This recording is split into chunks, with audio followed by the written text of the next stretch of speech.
Olá, oi amigo, minha amiga do estudo. Que Deus abençoe vocês cada vez mais no crescimento espiritual da palavra de Deus.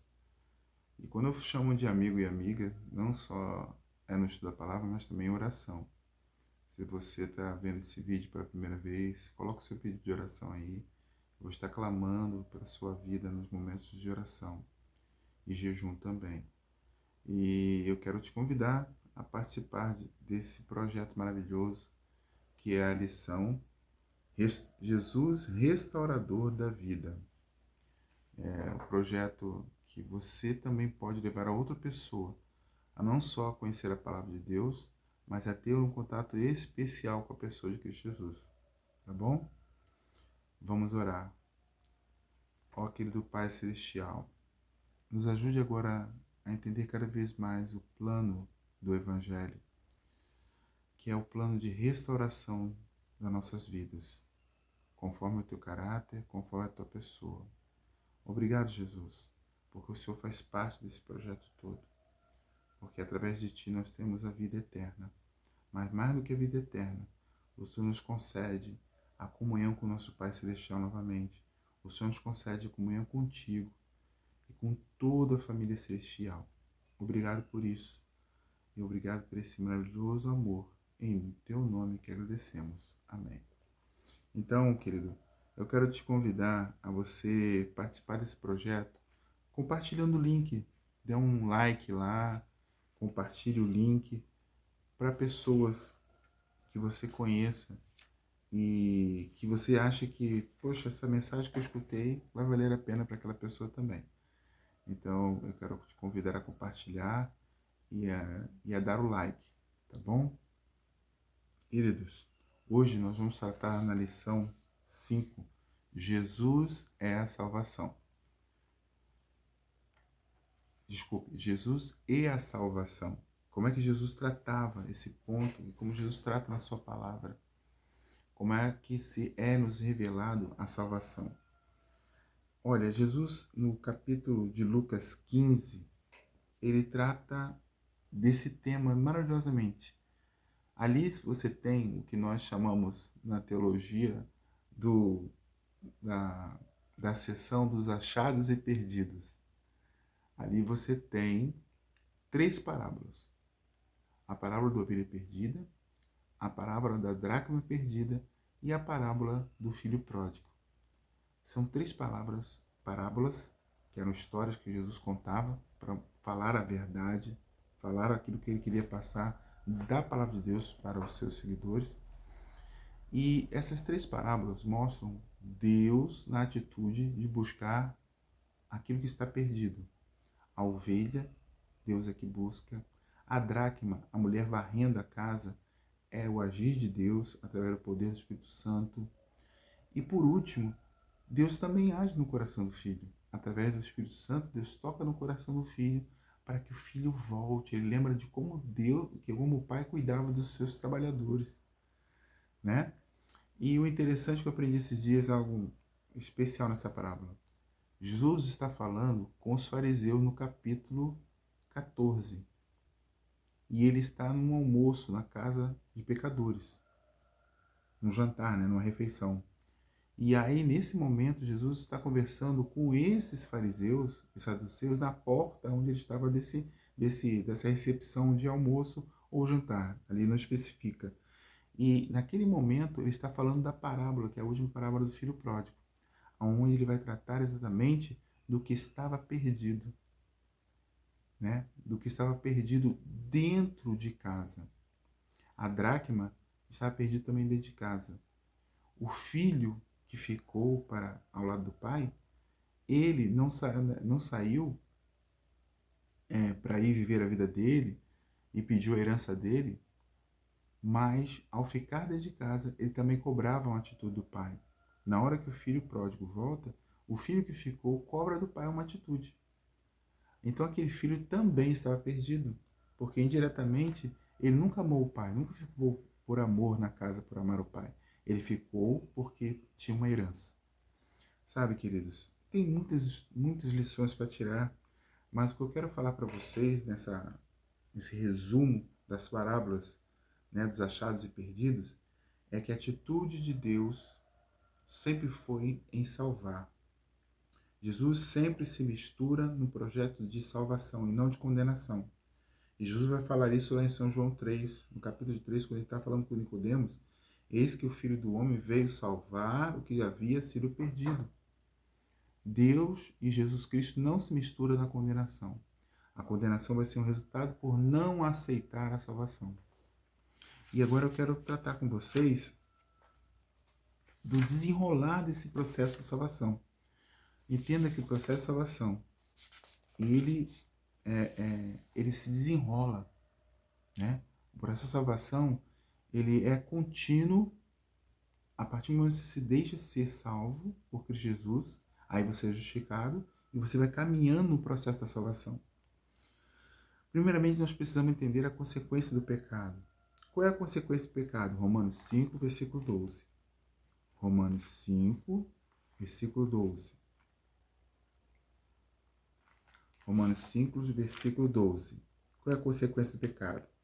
Portanto, assim como por um só homem entrou o pecado no mundo, pelo pecado veio a morte. Assim também a morte passou a toda a humanidade, porque todos pecaram. O pecado causa a morte, a consequência do pecado. Não só a morte àquele que peca, mas aí também passa para suas gerações. Vamos ver a outra pergunta? Deixa eu colocar aqui uma marcação para ir voltar. Hoje no nosso estudo da lição teremos várias perguntas. O assunto da salvação é profundo. É capaz ao ser humano se salvar sozinho? Ele consegue salvar sozinho? Às vezes as pessoas acham que sim, infelizmente. Deus na palavra Jeremias 2, 22. Jeremias 2, 22. Olha o que a palavra de Deus fala.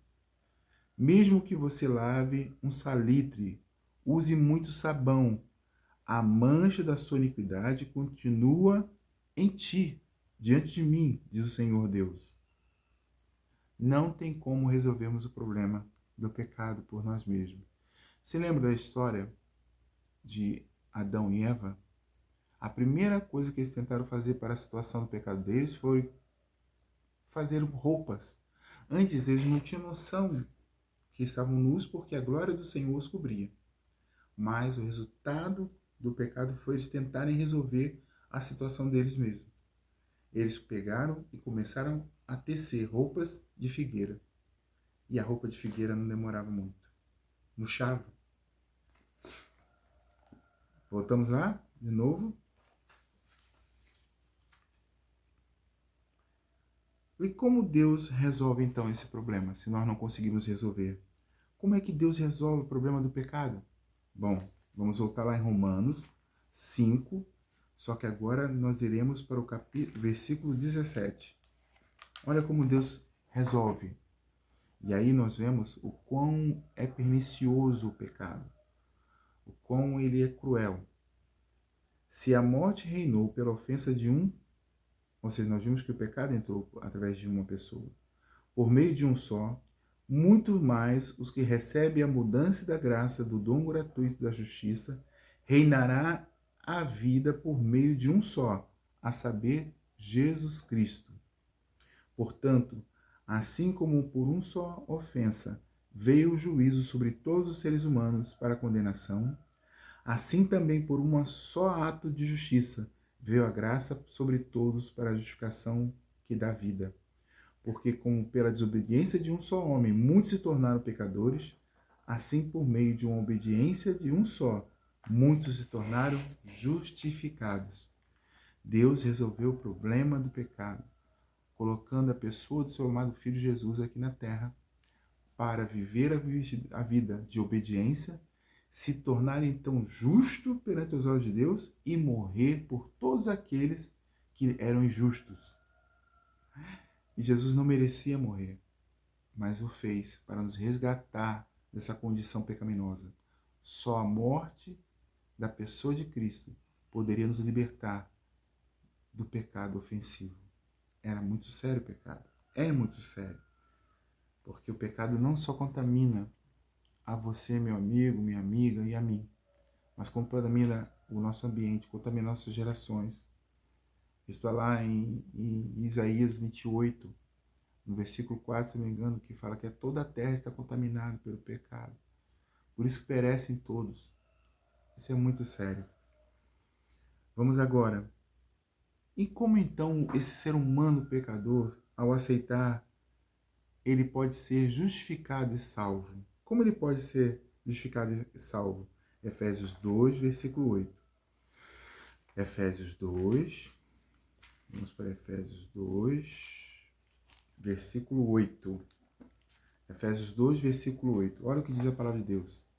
Porque pela graça você e eu somos salvos, mediante a fé. Isto não vem de mim e de você, é um dom de Deus. Veja bem, é pela fé que nós somos salvos, quando acreditamos na pessoa de Cristo Jesus. Mas isso não vem de nós mesmos. Até a fé é um dom de Deus. Precisamos pedir a Jesus para acreditar cada vez mais e amar cada vez mais esse processo que você está aprendendo e que eu estou aprendendo também. Você sabia que eu aprendo também? Deus se manifesta cada vez mais na minha vida. Quando eu abro a Bíblia, essa minha fé aumenta para crer nesse dom maravilhoso de poder de salvação e restauração.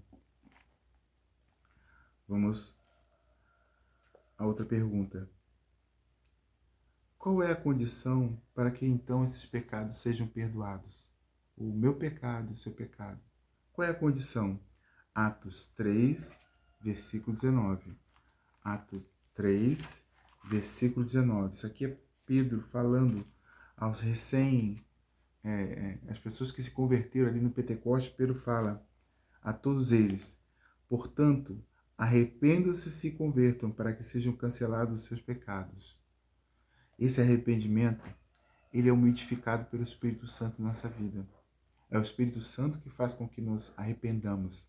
Está lá em São João, capítulo 16. São João 16 fala assim: e eu vos enviarei um outro Consolador. E ele, o Espírito Santo, vai nos convencer do pecado, da justiça e do juízo. Olha que maravilha! É o Espírito Santo que me convence e aí me traz esse arrependimento. Eu tenho que me render a esse arrependimento pelo poder do Espírito Santo, para que cada vez mais eu me sinta tocado por esse amor. Querido, amigo, querida amiga, por isso que eu falei para vocês que a salvação é um processo. O Espírito Santo primeiro toca na minha vida, toca na sua vida, e nós nos arrependemos. Reconhecemos que o nosso pecado, a nossa atitude egoísta, na maioria das vezes, egoísta, ela fere o caráter e a pessoa de Jesus. E nós somos levados a pedir e clamar pelo sangue dele. E ele nos concede força para nos libertar. Não somos nós que nos libertamos, é ele que nos liberta do pecado, do cativeiro do pecado. E aí então ele nos leva todo dia a fazer o que ele quer, implementando a sua lei no nosso coração através também do Espírito Santo. Outro processo, que aí é o processo de santificação. E no final, andando lado a lado com a pessoa de Cristo, seremos glorificados. É o final do processo da salvação. Bem, como eu posso obter a libertação dessa morte e da escravidão no pecado? João 8, 32, 34, 51. Como eu posso conseguir essa libertação? Sabe que o maior desafio é entender que nós nos tornamos escravos do pecado? Porque aparentemente, e eu falo isso para vocês de carteirinha, porque houve um tempo da minha vida que eu estava fora da igreja, né? Você pode ver isso, essa história, em uma série que eu coloquei aqui no canal, Lugar Secreto. Assista a série lá e eu conto o meu testemunho, o testemunho da minha mãe, como nós aceitamos o evangelho. Quando você está bebendo, vivendo, e realmente eu fazia as coisas sem querer mal para ninguém. Eu não praticava mal para ninguém. Eu falava comigo mesmo assim: eu tô saindo à noitada, eu tô indo tomar cerveja, eu tô saindo com as pessoas e eu tô vivendo a minha vida. Tô vivendo a minha vida. O interessante é que você não começa a perceber que você está primeiro fazendo mal a si mesmo. porque a bebida, ela é um mal para o nosso corpo, né? E aí lá 1 Coríntios 15 fala de que o nosso corpo é o templo do Espírito Santo. E aí nós devemos cuidar desse templo. Então você já começa quebrando o primeiro vínculo. O outro vínculo que a gente não percebe é a inimizade que nós criamos com a pessoa de Deus. Tudo que se refere a Deus, quanto mais amamos aquilo que nós praticamos de errado, mais nos tornamos inimigos de Deus. E eu não percebia isso também, apesar de proclamar que eu acreditava em Deus. É interessante que eu orava, que eu conversava, praticava uma religião por um tempo. Mas a gente não entende, quando você não anda de acordo com esta palavra, a Bíblia, né? Acabamos nos tornando inimigos de Deus. Porque acabamos fazendo o que Eva fez lá no início. Ela preferiu acreditar mais no que ela achava, no que aquela pessoa que ela conheceu, que era a serpente, em poucos minutos falava a verdade, e ela acreditou mais nisso do que a palavra de Deus. Sempre essa atitude, por isso que é uma atitude egoísta. Porque o pecado sempre vai ser para os nossos interesses. E isso gera um ciclo de fazer sempre o que eu quero, sempre o que eu acho, sempre o que eu penso. E é isso que nos leva a nos tornar escravos dos nossos desejos, sem percebermos. Sem perceber, eu queria beber sempre, para relaxar, para conversar com as pessoas, para relaxar. Só que eu não percebia que aquela bebida estava me escravizando. A mesma coisa eu não percebia que sair na noitada, distrair, e as pessoas têm, às vezes, misturam essa coisa de, Deus quer que você seja feliz. Deus não está comprometido com a nossa felicidade. Deus está comprometido com a nossa salvação. Nem tudo que te faz feliz está de acordo com a palavra de Deus. E eu falo que, de coração, que eu acho que 80% daquilo que nós queremos praticar não está de acordo com a palavra de Deus. Vamos lá. João 8, versículo 32 e 30 ao 34. E conhecerão a verdade, e a verdade vos libertará. Eles responderam, somos descendentes de Abraão e jamais fomos escravos de alguém. Olha só, os da época de Cristo Jesus estavam se tornando escravos do pecado. Mas eles falavam, nunca fomos escravos. Como você pode dizer que seremos livres? E Jesus respondeu, em verdade vos digo, todo aquele que comete pecado é escravo do pecado. Você sabia que aqueles homens queriam matar a pessoa de Cristo Jesus? Eles estavam a todo momento querendo matar Cristo Jesus. Estavam se tornando escravos daquele pensamento, daquele desejo de tirar a vida de Jesus, só porque Jesus era contrário ao que eles falavam. Sem perceber, estavam se tornando escravos. Percebe? E Jesus fala, conhecereis a verdade, verdade vos libertará. Olha, eu digo para vocês que isso é real. Só largamos o pecado quando colocamos a Bíblia, a palavra de Deus, em nossa mente constantemente, lendo, meditando a todo momento. Isso vai me levar ao processo de santificação, porque eu me comunico com o autor da palavra, através do poder do Espírito Santo. O Espírito Santo age em nós através da leitura da palavra, e eu tenho que decorar, eu tenho que meditar nela. Quanto mais eu medito nessa palavra, mais ela entra no meu coração. E aí está a batalha. Satanás vai te tirar 3 coisas sempre de você que ele quer: a leitura da palavra, a meditação e oração, e por último, o testemunho. Ao dar testemunho, você lembra da palavra. Quando eu falo para vocês que eu sou abençoado aqui, é porque quando eu estou falando dessa palavra para você, meu amigo, minha amiga, eu estou testemunhando daquilo que acontece na minha vida. O que essa palavra faz na minha vida e o que você pode sentir. Então, a verdade da palavra de Deus é que nos liberta de quem somos e de todo pecado. O que assegurou a nossa salvação? Como essa salvação, esse processo de salvação foi nos assegurado? 1 Coríntios 15, 20.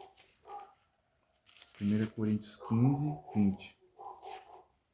Depois você leia com mais tranquilidade esse texto que eu estou falando aqui para vocês, porque esse capítulo exatamente vai falar que nós somos ressuscitados na pessoa de Cristo. E a ressurreição do corpo, como Deus cuida do nosso corpo, nós devemos ter cuidado também com esse corpo, né? Isso aqui está em 1 Coríntios 15. Mas o texto que nós queremos falar, como Deus conseguiu criar esse processo maravilhoso de salvação através do seu Filho, está aqui, ó, 1 Coríntios 15, versículo 20 em diante. Mas de fato Cristo ressuscitou dentre os mortos, sendo ele a primícia dos que dormem, visto que a morte veio por um homem, também por um homem veio a ressurreição dos mortos. Porque assim como Adão todos morreram, assim também todos serão vivos em Cristo, cada um, porém, na sua ordem. Cristo as suas primícias e depois o que são de Cristo na sua vinda. Como é que nós somos ressuscitados? Como é que nós somos ressuscitados? Quando nós morremos para o nosso eu. Através de você suplicar a Jesus, Jesus, mata o meu eu. Romanos 8 vai tratar isso também.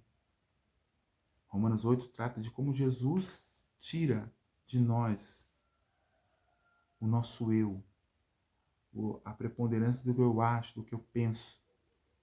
Através de um morrer para isso, o Espírito Santo de Deus entra e nos ressuscita na pessoa de Cristo Jesus.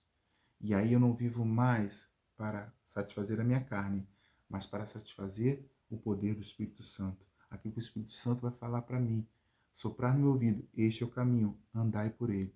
Assim também, queridos, o poder da salvação é nos garantido pela ressurreição de Cristo. Assim como Cristo ressuscitou, nós podemos ressuscitar do velho homem. Que Deus nos abençoe cada vez mais, não é verdade? Bom, prossigamos.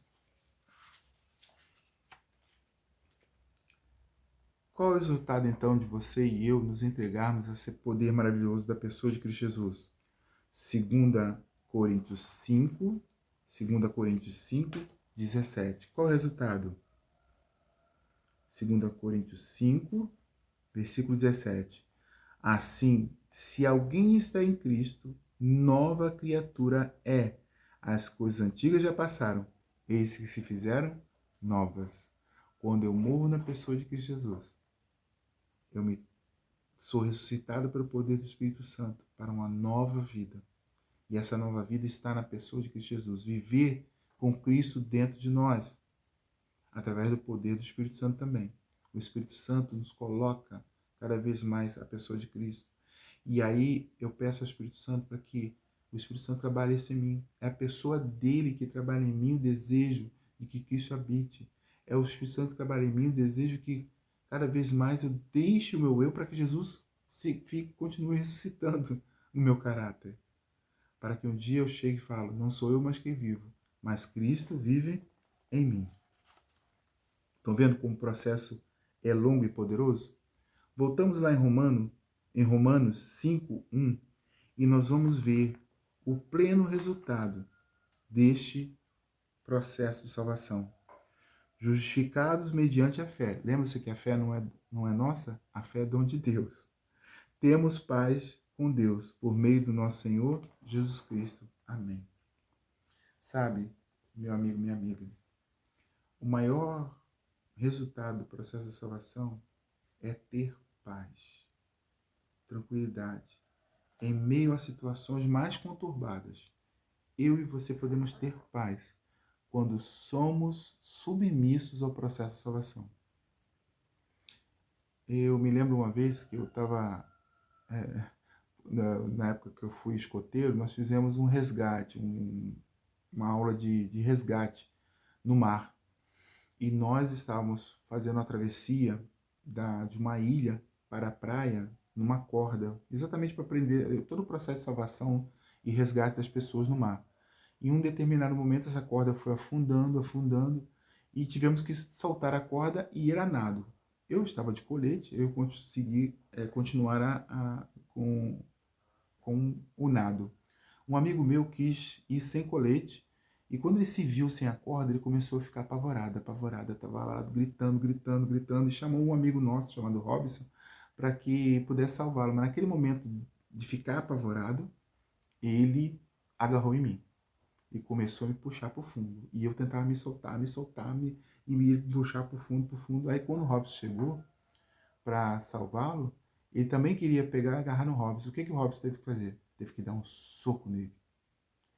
Deu um soco nele para que ele ficasse atordoado. E aí o Robson conseguiu abraçá-lo e conseguiu puxá-lo para a beira da praia. Aí eu percebo o que Deus está falando às vezes para nós. Sabe, no processo de salvação, você tem que se submeter à pessoa de Cristo Jesus. Mas às vezes, a nossa natureza, a natureza carnal, fala muito mais alto. E Jesus precisa às vezes dar um soco. Devemos pedir, Senhor, mata, destrói essa natureza carnal. Queridos, às vezes eu peço todo dia para que o Espírito Santo de Deus mate o Roberto carnal. O Roberto gostava de balada, o Roberto gostava de tomar cerveja, o Roberto que gostava de fazer a vontade dele próprio, promiscuidade, andar com várias pessoas. Queridos, é muito sério, mas há uma promessa poderosa. Quando você pede, o Senhor concede. E é isso que eu quero deixar para você. Você deseja isso de coração? Vamos pedir para que Deus nos dê um soco e mate o velho homem e ressurja, pelo poder do Espírito Santo, a nova criatura. Oremos. Amado Senhor Deus, nós vimos o processo de salvação na Tua palavra. Eu peço para que o amigo e a amiga sejam tocados por essa palavra, clamem todo dia para que o Senhor mate o velho homem e ressurja, Senhor, aquilo que o Senhor quer para a nossa vida, querido Jesus, que é a nova criatura. Nesse processo de salvação, o Senhor está nos levando rumo ao céu e queremos nos deixar levar. Cria o desejo da Tua palavra, eu te peço em nome de Jesus. Amém. Amigo e amiga, até a próxima.